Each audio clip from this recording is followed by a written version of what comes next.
Yo, what is good, everybody? Markets are on fire right now. Oil's crashing, and a shaky Iran-Israel ceasefire flipping the script. Want to know what hit over the weekend and which stocks are about to rocket? Let's stay locked in. Let's dive into some trades that make you hella money this week. And stick until the end, and I'll let you guys know some plays and some stocks to watch for tomorrow and the rest of the week. Let's get started, everyone. So before we get into any news or anything like that, let's just admire the heat map. Pretty green right now. I mean, we don't have any insane moves like, Tesla is falling. We'll be talking about that a little bit later. But we do have chip stocks up. Broadcom almost 4%. Nvidia almost 3%. And some other chip stocks doing pretty well. Even Intel and AMD. But let's unpack what happened today. So it was a game changer today. The Iran and Israel conflict in its third week saw a fragile U.S. brokered ceasefire after Iran's symbolic missile strike on the U.S. bases in Qatar was intercepted. So we do have a ceasefire, but ever since the ceasefire started, there has been missiles going back and forth between Iran and Israel. U.S. is not involved no more. No more U.S. bases getting targeted, and we don't even see any anything major related to Iran targeting U.S. or even any beef going on anymore. So that is good overall with the U.S. and the markets kind of shrugged this off and low key acted like nothing really happened. We have the NASDAQ 100 record close today, 1.5%. Haven't seen this since February. So honestly, that is kind of insane.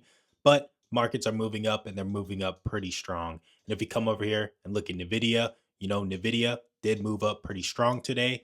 And honestly, still moving strong overall. Ever since we started going back up yesterday, even after getting that chip ban, NVIDIA just been moving strong. So keeping the video on the radar. Apple, we're selling off a little bit. It's at that 200 level. Not really looking too good.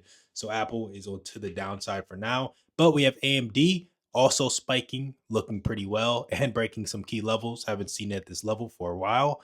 And watch that 140, 145 to that 150. But let's get into some news and we can talk more about stocks and supports and resistance afterwards. For anyone that's trying to take their trading to the next level, made a website with a bunch of courses that you guys can check out. First link in the description below. Check it out if you guys want to up your knowledge on the stock market. Relatively cheap courses, and we have sales going on. So check them out while the sales is still happening. So ever since, Iran targeted US bases, we've seen oil drop a lot, showing that, they're not really an issue, And the Strait of Hormuz did not get disrupted or anything like that. So oil prices tanked 9% to 67.25 a barrel. Right now we're at 66.605.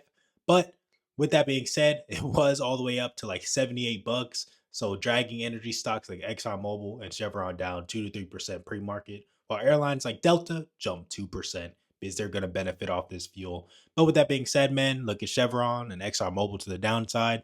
But if we do get some more news, like maybe that Strait of Hormuz does get shut down, you could probably make some plays to the upside. So keep that in mind. But we're lower than, when the war even started. So keep that in mind overall. You're going to be filling up your tank and not even spend that much money. We also have Tesla filling some gaps to the downside. So honestly, man, for tomorrow, watch that 336.5 level and that 330 level to the downside. After that, man, we're filling all the gaps back down to that 320 to that 330 level and maybe bouncing back at that level, and or we could start rallying some more. Robotaxi has been getting some issues, and honestly, man, it's not really doing too bad anymore, but it's not really as hype as it was when we did have the Robotaxi launch. But today we sold off, and we sold off big time. But the fear and greed index, we're getting back to greed. We're at 56, but we're kind of close to that neutral level. But with greed means a lot of people are going to be buying more. Before we were kind of in that fear a couple days ago. Now we're back up. So honestly, man, we're looking pretty good. And man, and markets are rallying. So what should everybody look at for the stock market this week? Middle East, ceasefire wobbles. Trump, U.S. brokered ceasefire dropped oil to 67. But Israel, radar strike near Tehran, I probably didn't say that right, Monday night threatens it. And we just been getting strikes back and forth, but it might have calmed down already. No more new news on strikes or anything like that for now, but might get some later on tonight. But if we do get a successful ceasefire, look at these stocks like ExxonMobil and overall Brent oil going to the downside, while airliners and retailers like DAL and Walmart rally. A breakdown could spike oil back to the $80 level. So keep that in mind overall. You can make money both ways. Just stay tuned with the news. So we had Jerome come out today, Tuesday's testimony. He definitely doubled down on holding rates at 4.25 to 4.5%, waiting for tariff impacts. Yields at 4.44% are pressuring tech, but bets for a July cut rose to 40% after Waller's dovish comments. He also speaks tomorrow as well, so keep that on your radar. But honestly, he's still holding rates and he's sticking to it, man. He's not going to let Donald Trump or anybody else, affect those rate cuts. All right, let's get to that stock calendar and then we can give you guys some plays and supports and resistance. With that being said, we got some data come out today. It wasn't so good today. Yesterday's data was insane, but today didn't really break past expectations. But the price index was 3.4% and the expected 4%. And then also consumer confidence didn't do too well. It was 93 and the expected was 98.4. So it didn't really look too good. But tomorrow we have new home sales that might move the market a little bit, but not really. We do have Jerome coming out tomorrow, so keep that on your radar. But honestly, not really looking too bad on the overall stock calendar. Now, let's get to some supports and resistance, and we're going to be giving you guys some top stocks to trade. So first off, man, we're going to be talking about AMD. I want to watch that 140 level. If we break above that, look at 142, 144.5, 145, and that 150 level to the upside. If we do start breaking down tomorrow, maybe get some bad news and or this rally just kind of slows down. We have a minor little pullback. Look at that 136, 135, 132, and that 130 level to the downside for AMD.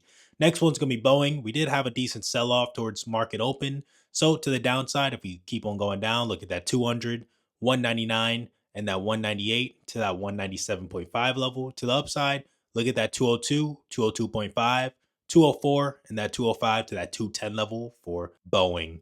For the SPY, man, we're moving insane right now, especially just in the last 2 days. Moved pretty wild. Didn't really move as much as we moved yesterday, but honestly, still moved pretty good to the upside. Next levels to watch is going to be that 607.5, 610, 612.5, 615, and that 620. To the downside, look at 605, 603.5, and that 600 level. If you break below that once again, look at that 598 to that 595.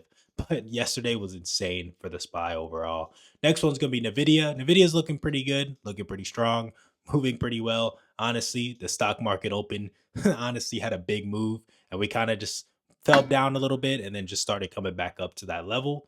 With that being said, do look at the 148, 148.5 and that 150 level. If you break past that, look at 151.5 and that 152 to that 155 level. To the downside, look at 147, 146, 145, 144.5, and then that 143 to that 140 level for NVIDIA to the downside. So some stocks and plays to watch overall. So first one's going to be COP.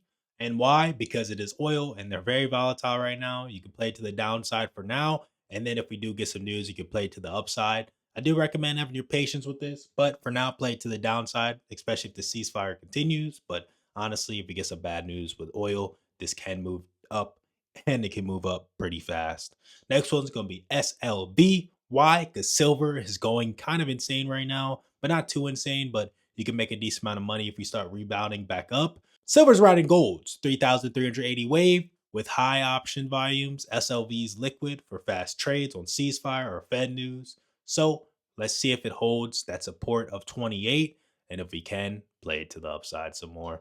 And last but not least, it's going to be Tesla, and watch Tesla to the downside. We still got some gaps to fill to the downside, but watch how market opens. And if we start opening up green, you might be able to play that rally to the upside even more. But also watch news and see how the robotaxi and stuff like that is doing. But the robotaxi hype might be over and we might be selling off even more. With that being said, though, man, thanks for watching the video. Smash that like button. Subscribe if you guys are new and check out the site. But comment down below how much money you guys made today and what is your goal for this week. And I'll see you guys in the next one. Good luck trading. I'm also coming out with daily blogs to update you guys with the stock market before I even make these videos. So if you guys want early news, early stock plays, and things to watch, check out the site as well. This is completely free. Just go into the website, go into Creators Blog. You guys can check it out if you guys want.